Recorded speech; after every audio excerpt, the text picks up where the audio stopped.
So we make pretty much everything, and we do products in all different stages. So we do products from proof of concept for someone who hasn't found a way to visualize their idea yet or test it out to even take it to the market. And then you see some sketches around the spaces where sometimes those are all what founders need because they're just trying to go and get investment from their potential investors. Let's check out some of these machines. So this one, we're one of the few ones in the region to have this. This is our automated post-processing unit for SLS parts.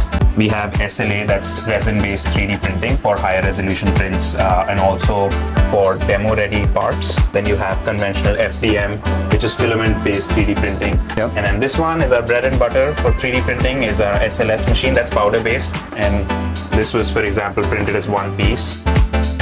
And then apart from this, we have CNC, 3D scanning, etc. in-house from sketch to final product here. And all of this was 3D printed in-house as well.